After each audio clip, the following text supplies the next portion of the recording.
They say the eyes are the windows to the soul. But what about the mirror? What is it a window to? We look into it to see ourselves, to know who we are. But what if the reflection looking back isn't you? What if it's an echo of something else, something that wants out? My name is Arthur. I was a man of routines. Every morning I woke up, brewed coffee, and faced the day. Every day I looked in the mirror and I saw Arthur. Until a month ago. It started subtly. I'd be shaving and I'd catch a flicker in my reflection's eyes, a look of anger. It was gone in an instant. I'd blink and the regular, tired old Arthur was back. I dismissed it as a trick of the light, my mind playing games. A week later, I was getting ready for work. I stood in front of the bathroom mirror, straightening my tie. The man in the glass was doing the same. But then he didn't just straighten his tie. His hand, my reflection's hand, reached out and clenched into a fist. A slow, deliberate, terrifying clench. My own hand remained limp at my side. I froze. I stared at him. He stared back, but his eyes were different now. They were hard, cold, and a little too wide. A thin, knowing smile stretched across his lips. I stumbled back from the mirror, my heart pounding in my chest. He just stood there, smiling. The moment I looked away, the reflection returned to normal. Just me, looking confused and terrified. I told myself I was stressed, working too many hours. I even made an appointment with my doctor. He suggested more sleep and less coffee. He didn't believe in mirrors that had a mind of their own. Neither did I, not really. The mirror started to take liberties. I'd be in the kitchen, and out of the corner of my eye, I'd see a blur in the hallway mirror, my reflection, running. I would turn, and it would be gone, just an empty hallway. One evening, I was on the phone with my sister Sarah. She was worried about me. She said I sounded distant, like I wasn't really listening. She was right. I was staring at my reflection in the dark television screen, and it was staring at me, a look of pure malevolence on its face. Sarah was telling a funny story, and my reflection was laughing. A silent, awful, soundless laugh. I dropped the phone. The echo started influencing my actions. I'd find myself saying things I didn't mean, things that hurt people. My coworkers started avoiding me. My friends stopped calling. One day, I found a cruel message I had sent to Sarah. I had no memory of writing it. I stared at my reflection in the computer screen. He was looking at me, his eyes filled with a cruel satisfaction.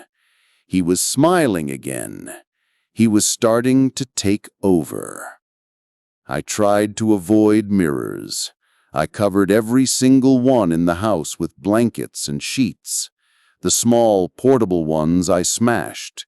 The house became a dark, distorted labyrinth of covered surfaces. But he was still there. He was in the window panes, in the polished wood of my desk. He was even in the dark puddle of coffee on the floor. He was everywhere. He was an echo of me, but he was getting stronger, and I was getting weaker.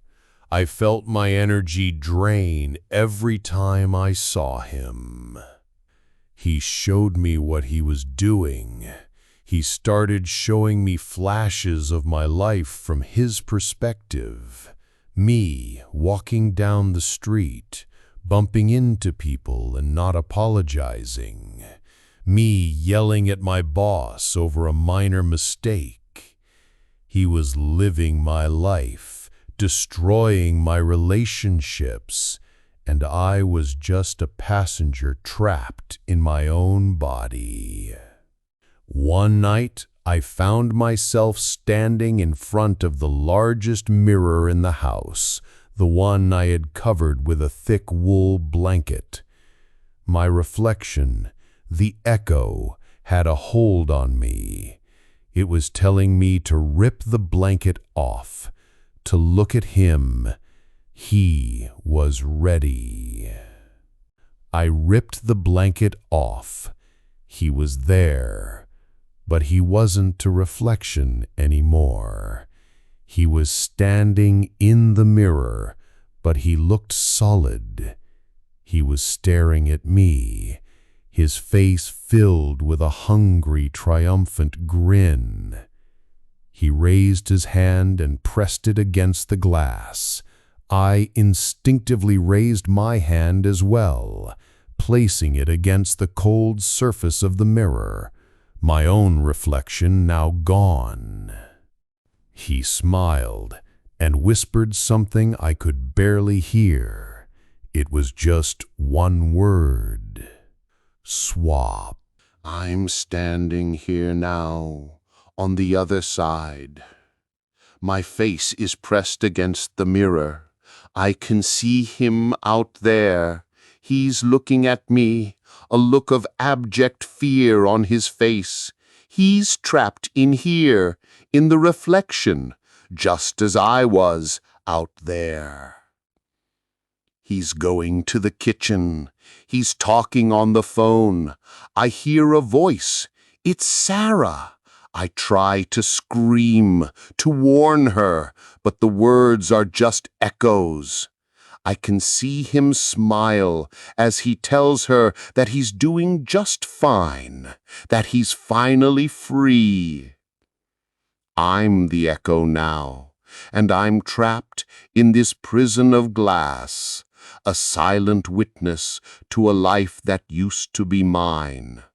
He's living it now. He's taking it all, and all I can do is watch. I can watch him live my life, while I am left with nothing but a silent, cold reflection of what I once was. And soon I will fade away completely, an echo that no one can hear.